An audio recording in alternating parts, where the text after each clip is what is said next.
दान है मेरे भाई बहनों संतति दान। शास्त्र कहते हैं कि अपनी एक संतान को साधु या साध्वी जरूर जरूर बनाओ। आप में से कितने लोग दिलचस्प है अपने बच्चों को साधु या साध्वी बनाने के लिए? एक भी नहीं है मेरे भाई बहनों। सामने बैठने वाले के और घर पे सुनने वाले का सबकी हालत एक जैसी है। कोई भी तैयार नहीं अपने बच्चों को साधु या संत या साध्वी बनाने के लिए, और बनाएंगे भी कैसे? क्योंकि हर घर में एक एक ही बच्चे हैं, तो जिनके एक एक बच्चे होंगे मेरे भाई बहनों, वो अपने बच्चों को साधु या साध्वी कैसे बना सकते हैं? हालांकि अब इसमें आपकी भी कोई गलती तो है ही नहीं। आपको जैसा दिशा निर्देशन मिला दिल्ली से, आपने उसी प्रकार से उसका पालन किया। मेरे भाई बहनों, पहले होता था नारा हम दो हमारे दो, फिर नारा बदला हम दो हमारा एक। आने वाले समय में मेरे भाई बहनों शायद ऐसा भी नारा आ सकता है कि हम दो हमारे जीरो, हम दो हमारे शून्य। क्योंकि आजकल जो बच्चे पैदा हो रहे वो बिल्कुल अधकचरे ही तो पैदा हो रहे, जन्म होते ही उनको कांच की पेटी में रखना पड़ता है। तो ये कौन से परिपक्व बच्चे पैदा हो रहे हैं? परंतु मेरे भाई बहनों सोचने की बात है, जो नारे लगाए जाते हैं हम दो हमारे दो, हम दो हमारे एक, कि भाई देश की जनसंख्या बढ़ती जा रही है, इसलिए जनसंख्या को कंट्रोल करने के लिए एक या दो ही बच्चे होने जरूरी है। परंतु मेरे भाई बहनों, मुझे एक बात कभी कभी समझ में नहीं आती है। जो लोग कहते हैं कि देश की जनसंख्या बढ़ती जा रही है, तो देश की जनसंख्या क्या केवल मात्र हिंदुओं के कारण बढ़ती जा रही है? यह प्रतिबंध केवल मात्र हिंदुओं के ऊपर क्यों है? देश की जनसंख्या में तो योगदान बढ़ाने के पीछे और भी विधर्मी हो सकते हैं। आप विधर्मियों के घर में चले जाओ, मुसलमानों के घर में अगर हम चले जाए ना मेरे भाई बहनों, तो एक एक घर में कम से कम आपको 12-12, 13-13, 14-14 बच्चे तो मिलेंगे, डजन या 1.5 दर्जन तो मिलेंगे ही मिलेंगे कम से कम। और हमारे 1 से 2 होते ही हमें डर लगने लग जाता है, कहीं हमारी नौकरी ना चले जाए, कहीं हमारे ऊपर रेड ना आ जाए, कहीं हमें सस्पेंड ना किया जाए।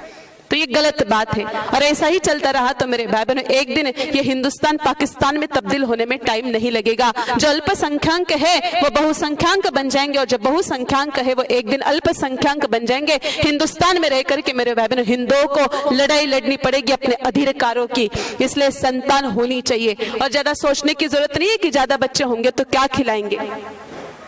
मेरे भाई बहनों, परमात्मा ने हमें हाथ दे रखे, पैर दे रखे हैं, ये 2.5 किलो का माथा दे रखा है मेहनत करने के लिए, कष्ट करने के लिए, पैसे कमाने के लिए। जिनके हाथ नहीं, जिनके पैर नहीं, वो भी तो कमा कमा के अपने बच्चों को कहीं कहीं से जुगाड़ कर करके खिला रहे हैं। सांप, अजगर, चिड़िया, पंछी, इनके कौन से हाथ पैर होते हैं? फिर भी वो अपने बच्चों का पेट तो भरते ही भरते हैं। कहा भी है मेरे भाई बहनों, अजगर करे न चाकरी, पंछी करे न काम, दास मलूका कह गए सबके दाता राम।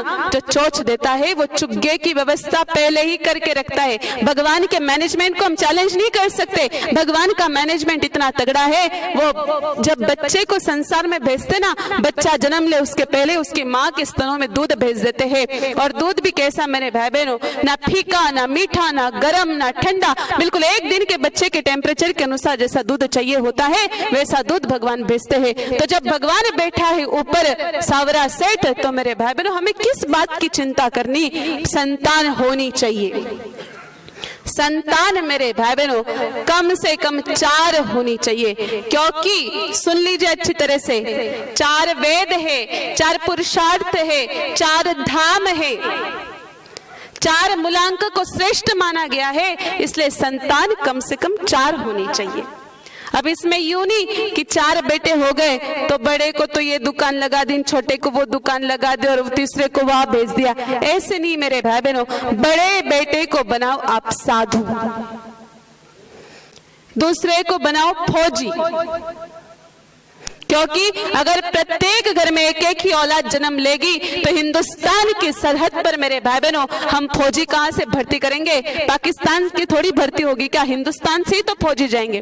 दूसरे बेटे को फौज में भेजो, तीसरे को समाज सेवक बनाओ, और चौथे को अपने पास में रखो। बाकी 4 को अगर खुद के ही पास रखोगे तो गड़बड़ भारी हो जाएगी, क्योंकि बड़ा देखेगा कि छोटा खिलाएगा, छोटा दिखेगा कि मझला खिलाएगा, और इस चक्कर में मेरे भाई बहनों 4 बेटों का बाप भूखा रह जाएगा। इसलिए इस मैनेजमेंट के साथ हमें चलना जरूरी है।